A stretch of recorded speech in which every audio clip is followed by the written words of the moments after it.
Well, the phrase East Coast media elite conjures up the New York Times and the Washington Post, the big broadcast networks, and the criticism that a small group of people dictate the nation's political conversation. But now a card-carrying member of that club says he and his peers dropped the ball on the biggest political story in America. Adam has more. For months now, New York Times columnist David Brooks has been dismissive of Republican frontrunner Donald Trump. He's ideologically all over the place. I hope they try to ignore him. I still sort of think he'll fade. But Trump hasn't, and this week Brooks offered a mea culpa, writing, "Many in the media, especially me, did not understand how Trump voters would express their alienation," and adding, "We were not socially intermingled with his supporters and did not listen carefully enough." The Washington Post's Eric Wemple cheered that admission, saying way too much coverage comes from the non-Trumpish confines of New York and Washington. And yet there are plenty of examples of the national press doing exactly what Brooks says he didn't.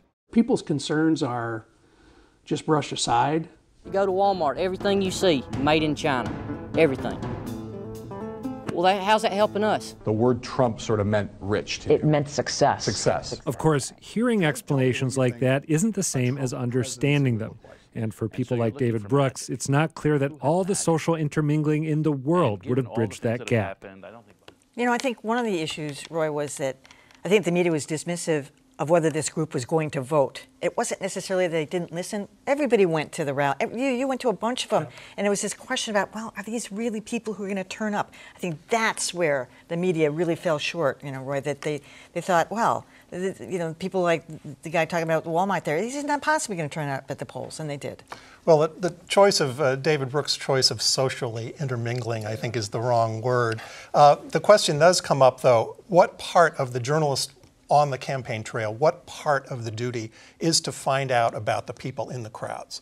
What do you find out about who these voters are? And in the early going of this campaign, there clearly was way too little interviewing of people involved in the campaign. As a matter of fact, I called Annie Linsky, who's been on the trail, mainly covering Hillary Clinton, but on the trail during all of these campaigns. For the Globe, I'm sorry. And Annie was mentioning that when she first started knocking on doors, because that's one of the things that these reporters do, she did get a number of people who were surprisingly pro-Trump, and it surprised her, and she wanted to find out more about it. But what her thought on this is that when you went to your normal sources, who were the Republican strategists, the Republican strategists all said, this doesn't work, doesn't make sense. Those are the normal sources that have been successful in the Romney days and in the John McCain days. They didn't work this time. Well, first of all, I want to say I really like David Brooks. I think he's a terrific columnist.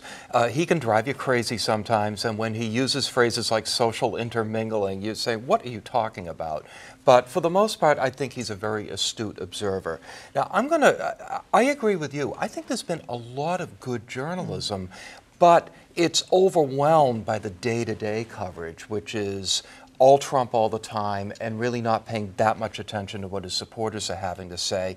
So the good journalism tends to be overlooked because of all the huge volume of all of the other stuff. The other point I want to make is Trump is not doing as well as people imagine he is. He's well below 50%. It's not that surprising that he would be getting this level of support. What's surprising is that coming in with less than 50% did not end his candidacy because there were so many other people running. So I would say that there were some media that did not socially intermingle or do whatever. And that, for me, is an ongoing problem of narrowness of the people who are the trendsetters, the mob leaders. They write something, David Brooks writes something, everybody else follows. And so there's all of that going on for people who made assumptions about these people.